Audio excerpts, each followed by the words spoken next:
So welcome everyone, of course, both in person and our virtual audience. This, of course, is one of our Chats on the Past programs where we're talking about the past with authors, historians, artisans, and anyone that has a story that they would like to share. My name, as always, is Nicole Carpenter. I'm the Programs and Collections Director here at the Westport Museum. At the museum, we, of course, are excited to offer our robust schedule of programs. With your participation, we need that to make them possible.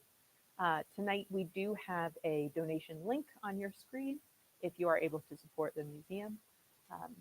And just supporting the museum by following us on social media, coming to events, anything like that is greatly appreciated. Especially as we are an independent nonprofit. We are not supported through the town of Westport or the state of Connecticut, except through grants and sponsorship, and of course, very generous support from our community. So we are so pleased that you all are here.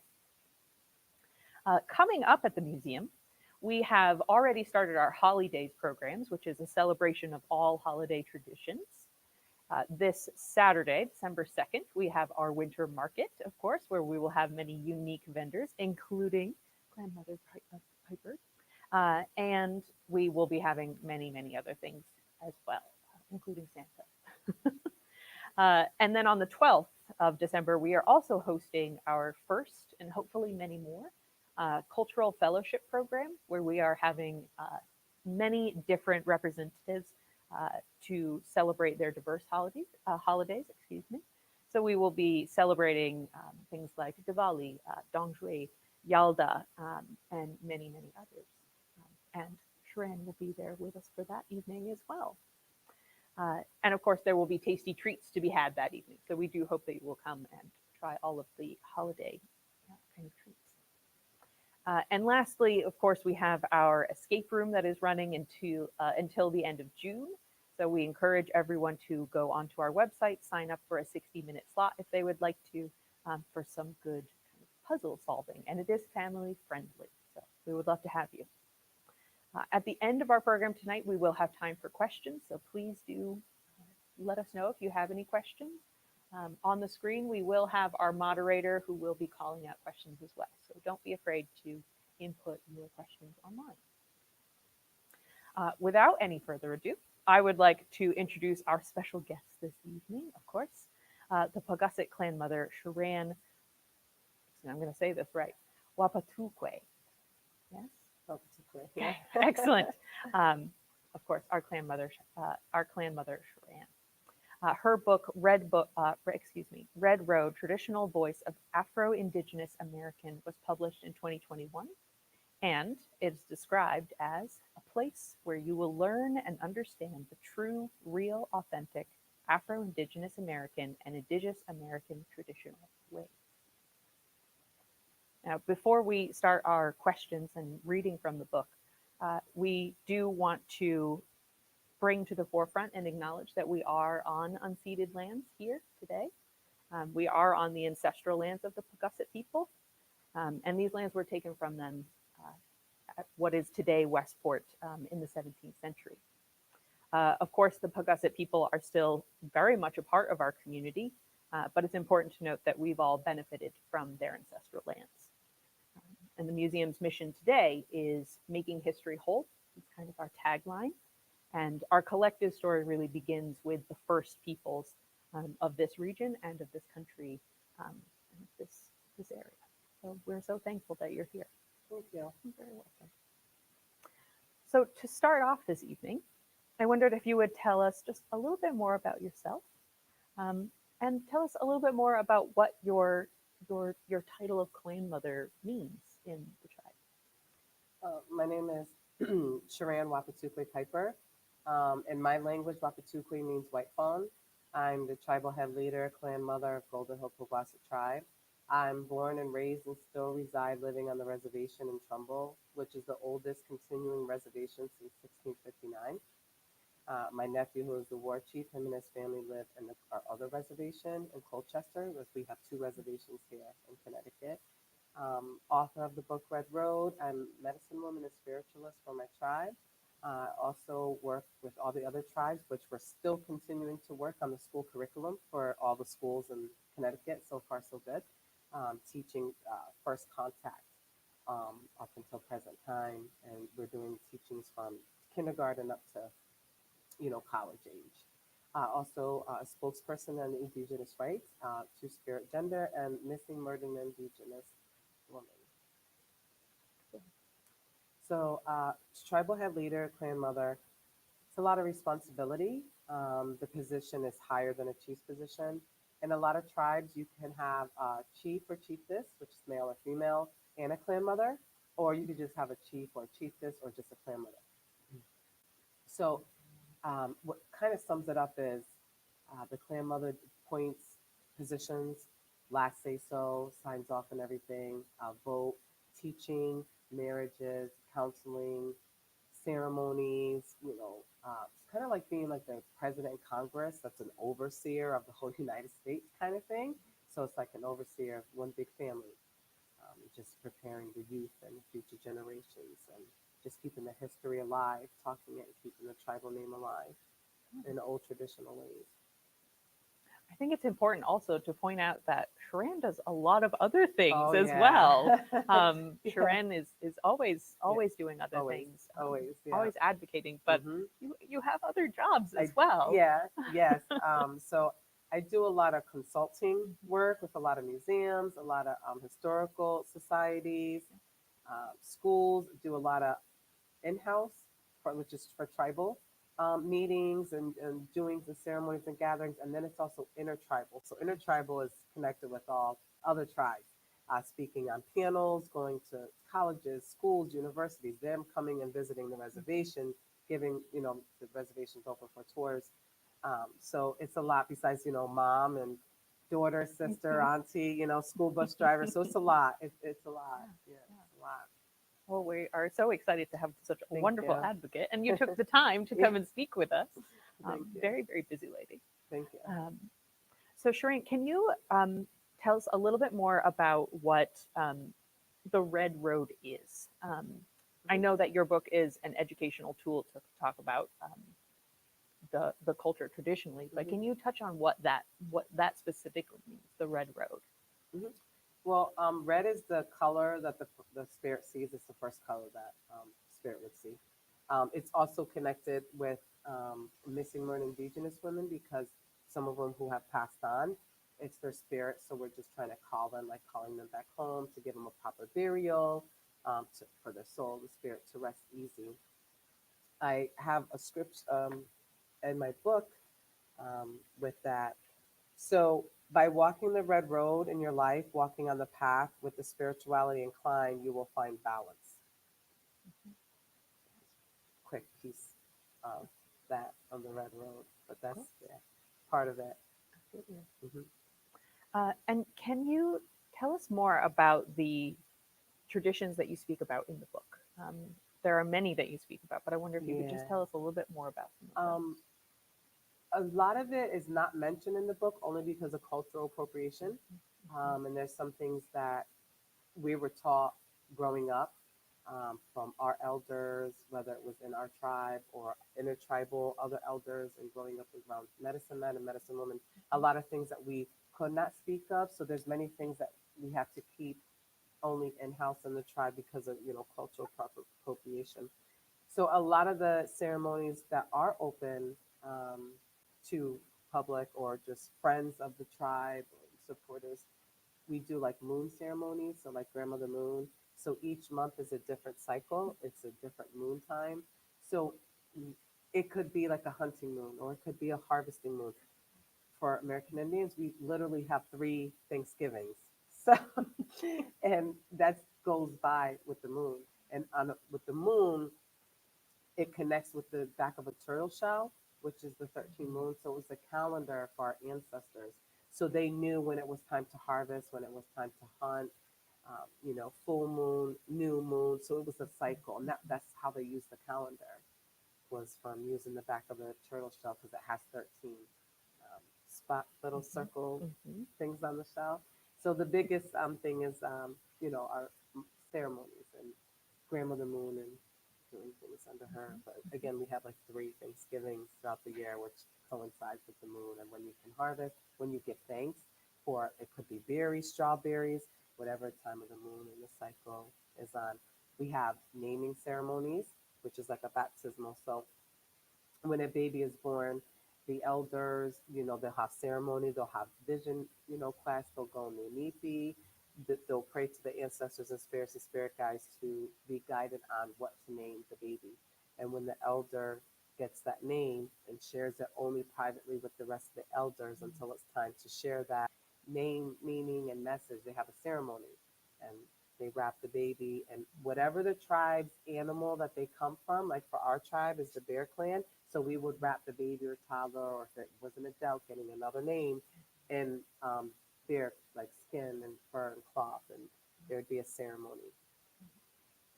Shoran, you mentioned cultural appropriation, of course, and something that you speak about in the book a little bit is about not selling your ancestors down the river or sending them down the river. Can you talk a little bit more about that and what that means? So it's basically like we don't prostitute our ways. So in a lot of cultural appropriation, you will get people who will learn something that is from an American Indian tribe, and they'll go and they'll make it or they'll produce it with a tag, a price, naming it that they invented it basically, or that it came from them. So they'll be making a profit off of that when it came from our ancestors, our elders. And for example, sage. Sage is one of our medicines. Everything has a spirit, and sage is a female spirit. So that was our elders' medicine. And you can use sage for everything and anything, but now it's so new ager and culture appropriated that, a lot of people say, oh, the sage doesn't work for me. Well, spirit doesn't always work with you or for you. And I just think that the spirit of the sage is kind of given up on how it's being abused in many ways. So it kind of just like backs off. It's being dipped in stuff and sold in like Walmart and Hobby Lobby and Five and Below. Yeah.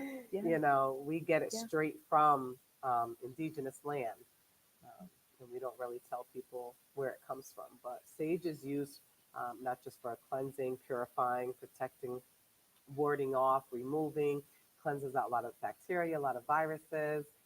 You can, for coughs, it heals coughs. And so there's plenty of things that you can do. And you can use sage and light sage, whenever you want. Nowadays, with the cultural appropriation, they tell people only to light it, on a Friday at noon. No, that's not true. And you speak a lot about medicine in the book as well. There's a lot of different things that you touch on. Would you share some of those with us as well? There's 4 main medicines for tribes. So it's sage, cedar, sweetgrass, and tobacco. And that coincides also with like the 4 directions when giving honoring, our medicine wheel, which is based on a lot of different medicines where there's north, south, east, and west. So all of those medicines can be used where it's not just for oils or tinctures or teas, it's also used to be burned. So it's purifying and it's cleansing and it's removing. It can be used for so many different things from A through Z. When it was COVID, we carried cedar in our pocket and our shoe when the pandemic hit. We burnt a lot of cornmeal mixed with sage. So there's plenty of things. You can mix tobacco with that as well. But we used a lot of that medicine. So you got stuff for like inflammation. This could be used in a number of ways besides just burning, but they're sacred and they all carry a spirit and they have to be treated with respect and given thanks. You can't just use or abuse. And spirit will know and spirit won't sit there with the herb or work for somebody. And we see that in from the museum's perspective, we see a lot of the historical record of first contact of ceremonies like this, of burning certain things or using certain plants or materials in a very specific way, and it's very misunderstood. Sometimes it's very superstitious on the part of European colonizers, and other times it's kind of mystical and it's completely just misunderstood. Especially when we look back at the first Europeans that are here, when they're coming in contact with, with tribal groups across the Northeast. It's completely foreign Right. to them. Right. So it's really interesting to hear the true kind of like what it really means, the real meaning of all of these things. Um, it makes it really really valuable for us as historians to understand what was actually really happening, and then be able to read these sometimes really painful accounts of what's happening. Right. But it helps us understand, and it helps us to educate, just like you're educating, which is really, really helpful. So we're always very, very thankful for that. Um, it, tonight, and also again in your writing, you speak a lot about the ancestors, um, and being a bridge between the ancestors and the world today. What does being that bridge entail for you, and what does it mean for your tribe overall? Being their voice, walking their walk, kind of walking and talking their talk. I'm here to speak for them and continue on. I'm here because of them.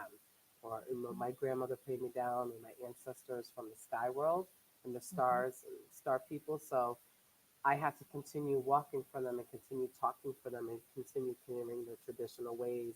They fought blood, sweat, and tears for all of us to be here today to have what we have. So we have to continue on for them. We can't just let them, be. Absolutely. Honor them, respect them, give thanks to them daily.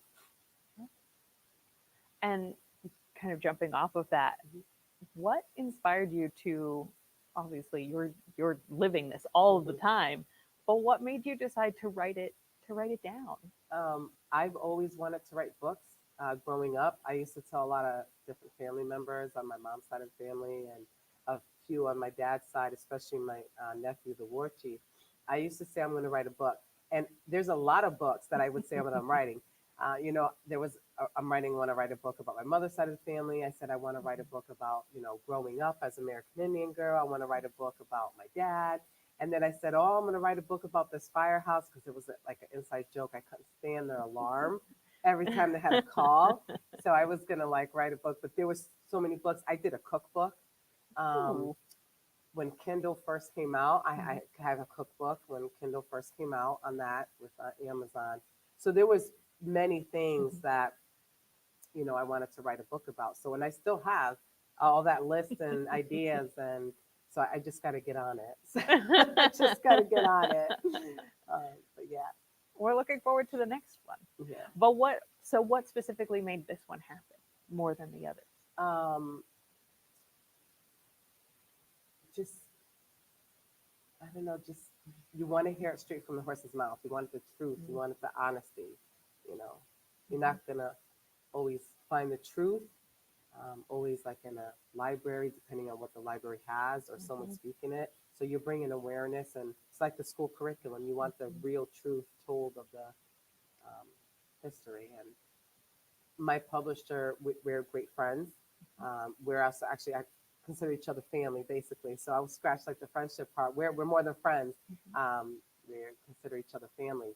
And just like encouragement, and conversations with her, and then talking with my husband, and you kind of go back and forth, like, should I? Is that a good idea? Should I? You know what?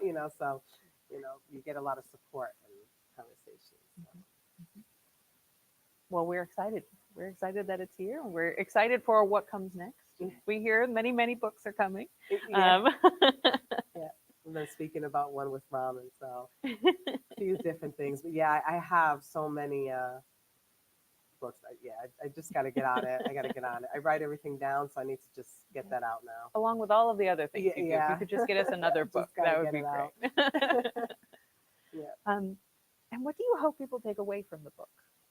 More than just reading it, more than buying the book and things like that. What do you hope they come away with? Just knowing the truth, and that a lot of questions that people might not have the correct answers to, or may not have the answers at all.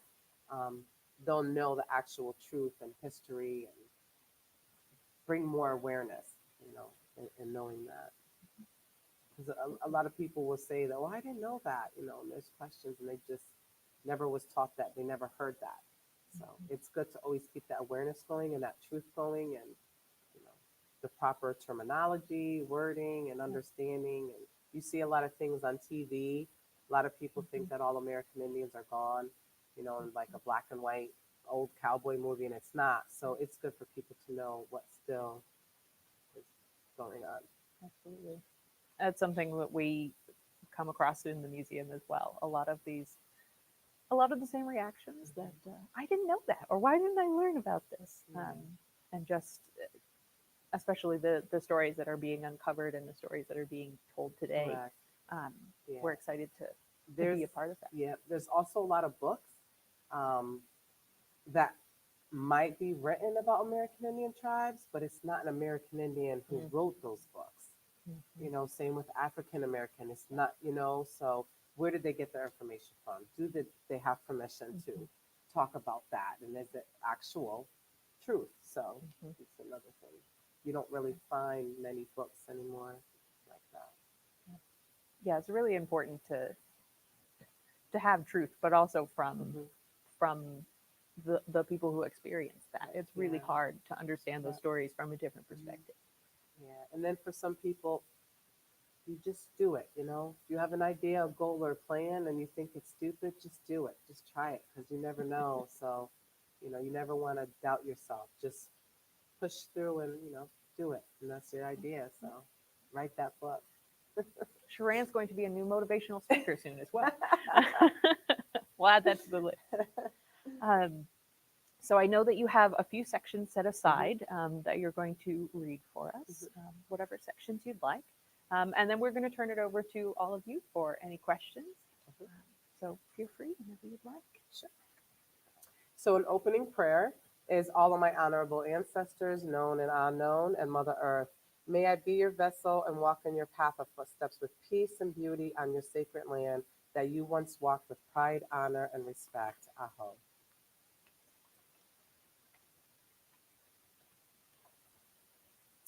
So we have a code of ethics when we are teaching, like for children. So teaching them and continuing to remind them that this is how we utilize this while we're living. So there is 7 code of ethics. It goes up to 20 code of ethics. So one of them is rise with the sun to pray, pray often and alone. Great Spirit will hear you if you are the only one speaking. That's 1. 2 is those who are lost on their path, be tolerant towards them. Jealousy, anger, greed, ignorance, and conceit come from a lost soul. Pray that they'll find guidance.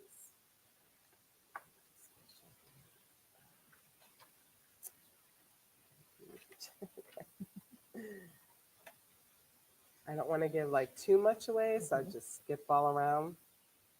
So arrowheads were called like flints back in the time. So these items stand for several things. Protection being one of them. When an arrow is launched, it flies in a straight path. This also reminds us to stay on a good road in life, and how wandering too far off the path gets us into trouble. For some, it's hard to find their way back.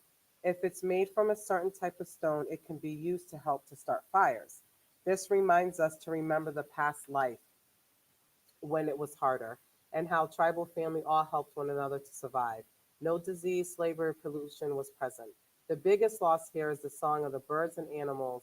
Since European people began to arrive, they brought their own plants, birds, and animals with them, ruining our natural balance forever. So that's what is reminded to us for arrowheads and flints.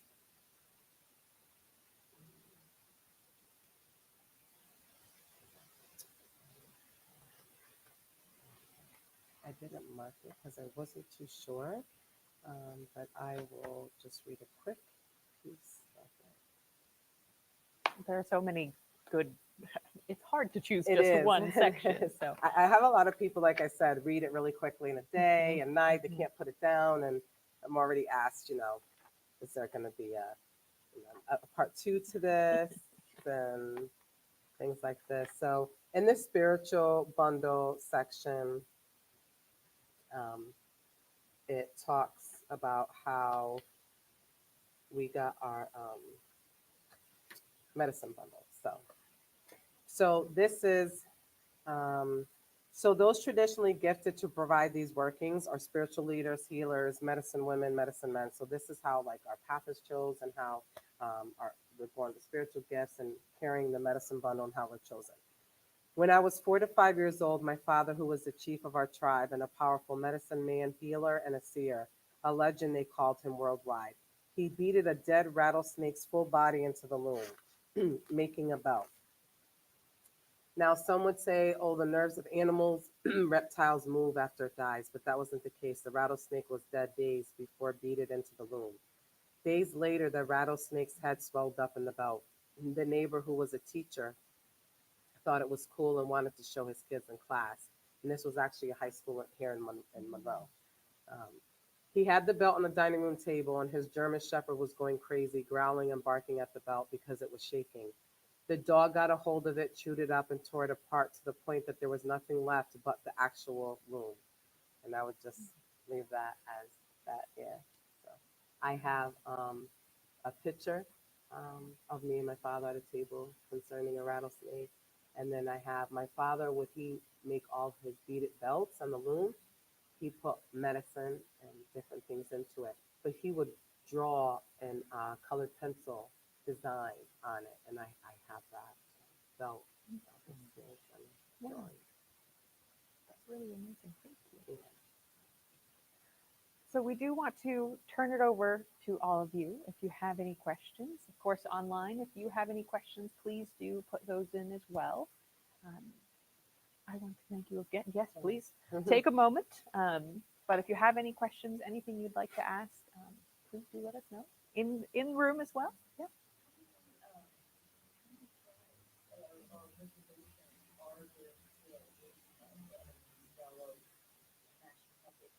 Mhm. It's just us 5 tribes. So it's our 5 reservations. Well, six, because you have like Schaghticoke, you have Eastern Pequot, you have the Mashantucket Pequot, um, Mohegan, and then Golden Hill Paugussett. But back in time of maps, 1600s, 1900s, there's many tribes, like 16, 18 tribes, and it shows you on the map their names, where they farmed, lived, fished, hunted. We all walk the same lane. Yeah, it's just the five. Five, yep. hmm We have over 200 members, with women still giving birth yearly. So that's good for our generations and generations. So. hmm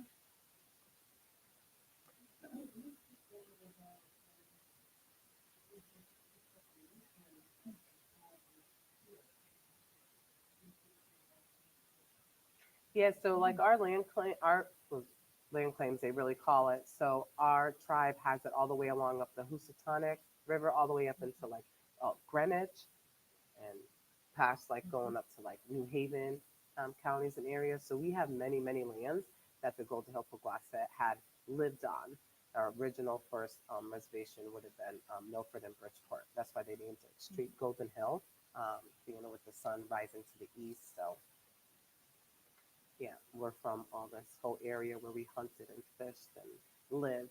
They called it camps back in the day, but it's a reservation where um, the colonists would place tribes and cut off a barrier because I guess they thought that you couldn't survive. Um, but obviously, we all did. We thrived. Everybody was able to survive. And then during war, during removal acts, they pick up from one town, city, and move. So then that's where each land claim for Golden Hill Paugussett comes into play because it's every area that they lived, they hunted, they fished. Children were birthed on the land.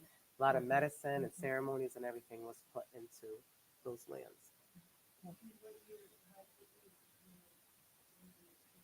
Oh, that goes all the way back to 1800s. We have old records of census going far back as that. Many people who wrote like symbols, or if they couldn't write or read in English and still wrote like in coding and symbols. And as time came on and the quill pen and the ink and the writing started to come into play, all records were documented. My dad has 2 birth dates because when he was born, there was no birth certificate. And then when the birth certificates came out, they gave him a different birth year. So you always had like two different 1914, 1916, you would say. Mm. So yeah, like two different um, years on that. So ours goes all the way back 1800s. We people kept journals, diaries. It's very old. Mhm. It's one book that my dad wrote, Quarter Acre Heartache, that has one of our relatives' journals mentioning in what he did every day. And They kept record. there's a lot of written accounts, not from the Paugussett people, but from contact with colonists, with Mhm. colonizers, Yeah. um, that are earlier. Um, so we can kind of pick and choose little pieces um, that tell us a little bit more about life, even into the 17th century. So we're talking about the 1600s when the first kind of Dutch and English colonizers are coming over, and they're talking about setting up, trying to set up trade routes and trading posts and things like that. And when they do come in contact with people, um, the indigenous peoples, the first peoples, we can draw little pieces from them. We have to take a lot of care when reading those sources because they're obviously they're very racist and they're very biased. But there are little pieces in there that are really valuable. Of course, they never put down names correctly or anything like that, but you can pull out little pieces about certain sachems coming and speaking with certain people or certain trade agreements, and you can kind of piece together based on where they are, what tribe that may have been, and sometimes they do name specific people, which is always really really helpful. Yeah, our first sachem and his son landed at the Milford Beach. There's actually a book to coincide with what you were saying. It's called The Stratford Devil. So it's the same publisher and author who wrote the book Puerto Rico Heartache with my dad. So in the Stratford Devil book, it talks about what you were saying with the Dutch and the colonists and the context. So it talks about like our tribe, um, Pequot's mentioned in it, and then Goody Bassett, who was the famous witch. So it all coincides, but it talks about that and Mhm. that land piece of Stratford with the Yeah. Dutch. Yeah. And some maps and things like that. There are like journal accounts and things like that you would think to look in, but a lot of like land agreements, as you were saying, it will be sometimes we've seen land agreements between two Europeans, but they'll reference something about like this used to be a certain kind of sacred site, or this might have belonged to a certain person who we know sometimes a little bit later in time, like in the 1800s, we'll know in the census was listed as an indigenous person. So then we can go and kind of track back how that land kind of how it was owned in the past, and we can kind of track down, not always, but we can track down what belonged to specific tribes, which is really helpful. Yeah. The history is very complicated, and it's really hard to track it back to those. It is. To the time when basically everything As American Indians, it's the only race that has to prove Yeah. who you are and where you come from. So very complicated. I know that there was a campaign to get federal recognition. I know you have state recognition, and I know that is an ongoing effort. Is that something that you're working with the Golden Hill Paugussets on currently? Yeah, with our chair and the war chief, tribal lawyers, Washington. So it still continues. A few judges out there, and some old retired tribal attorneys that still have their license because they still pay to keep their license, even though they're like retired from like having their own law firm or office. But yeah, that's still a fight and trying to get the ban removed so that tribes could apply for federal recognition. That ban was actually only put in place for the Connecticut tribes, that if you apply for federal recognition, you can no longer apply again. But for somehow, some way, it went through the whole United States for state tribes. So, but yeah, the judges down there, and they gave word to BIA they had a certain date to remove that ban. So Yeah. fingers crossed. We'll see how that goes. But yeah, that's still a fight. That's still working on and Yeah. submitting, you know, everything. So yeah. If we have any other questions, we're more than happy to field those.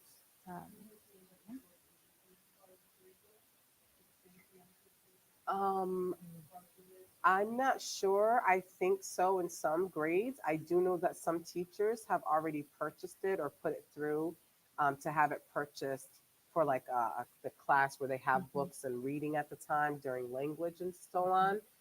So yeah. Mm-hmm. Yeah, and so it's been listed even with the state. It's listed and approved. Mm-hmm. That's excellent. That's a really, it's a Yeah, the very good state of step. Connecticut Yeah. and like the board. Yeah, so that Yeah. was good. Yeah. Yeah. Not that I know of, unless people who have already purchased it put it in Mhm. libraries. I'm not too sure yet. Getting this information to the schools is really important. Is there a step that you'd like to see happen next, more than individual teachers in their classrooms? Is it the hope that you'd have it in kind of statewide libraries and things like that as well? Yeah, Mhm. eventually. Mhm. Yeah, eventually.